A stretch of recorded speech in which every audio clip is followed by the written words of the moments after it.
HIV কোন বয়সের মানুষের মধ্যে বেশি হচ্ছে? এটি কি শুধুমাত্র বড়দের সমস্যা? আপনি জেনে অবাক হবেন যে বাংলাদেশে সবচেয়ে বেশি নতুন করে এইচআইভি সংক্রমণ হচ্ছে তরুণ তরুণীদের মধ্যে।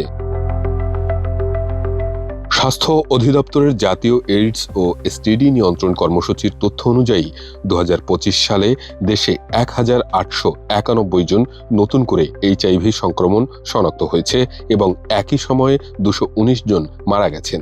সবচেয়ে উদ্বেগজনক দিক হল নতুন শনাক্তদের মধ্যে ৪২% অবিবাহিত তরুণ তরুণী, যা ২০২৪ সালের তুলনায় ৩১% উল্লেখযোগ্যভাবে বৃদ্ধি পেয়েছে। অর্থাৎ মাত্র ১ বছরের ব্যবধানে তরুণ সমাজের এই রোগের প্রবণতা দ্রুত বাড়ছে, যা কিনা গভীর জনস্বাস্থ্য সংকেত।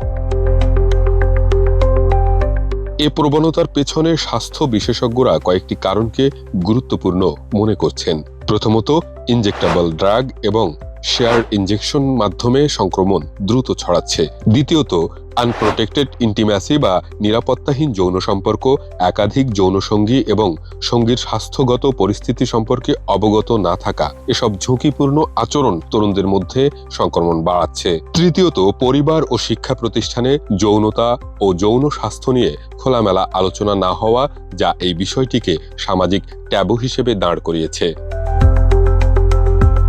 রাজধানীর বাইরের অঞ্চলেও পরিস্থিতি উদ্বেগজনক। যশোরে ২০২৫ সালে ৫০ জনের বেশি নতুন সংক্রমণ শনাক্ত হয়েছে এবং আক্রান্তদের মধ্যে স্কুল ও কলেজগামী শিক্ষার্থীদের সংখ্যা তুলনামূলকভাবে বেশি। এখানেও মূলত সচেতনতার অভাব এবং কৌতূহল থেকে ঝুঁকিপূর্ণ আচরণ শুরু হওয়ার প্রবণতা দেখা যাচ্ছে। এই বিষয়ে ইউএনএইডস এর কান্ট্রি ডিরেক্টর সাইমা খান বলেন, তরুণদের মধ্যে রোমাঞ্চ এবং জীবনকে উপভোগ করার প্রবণতা তাদের অনভিপ্রেতভাবে ঝুঁকিপূর্ণ যৌন আচারে প্ররোচিত করছে। অধিকাংশ ক্ষেত্রেই তারা ঝুঁকির বিষয়টি জানে না, কারণ যৌন স্বাস্থ্য সম্পর্কে সচেতনতা কম। অন্যদিকে এইচআইভি নিরাময়যোগ্য নয়, তবে নিয়মিত এআরটি চিকিৎসা নিলে আক্রান্ত ব্যক্তি স্বাভাবিক জীবনযাপন করতে পারেন এবং সংক্রমণ ছড়ানোর ঝুঁকি কমে। তবে সামাজিক লজ্জা ও ভয় থেকে অনেক তরুণ তরুণী পরীক্ষাও করান না বা চিকিৎসা শুরু করতে দেরি করেন, যা রোগের প্রগতি ও মৃত্যুর ঝুঁকি বাড়ায়।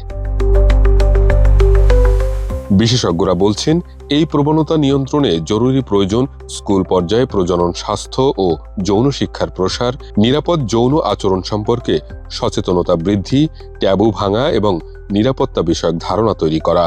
পাশাপাশি স্বাস্থ্যসেবা প্রতিষ্ঠান ও এনজিওগুলোর কার্যক্রমের ফলপ্রসূতা নিয়মিত মূল্যায়ন করলে এইচআইভি সংক্রমণ বৃদ্ধির প্রবণতা কমানো সম্ভব বলে মনে করেন তারা।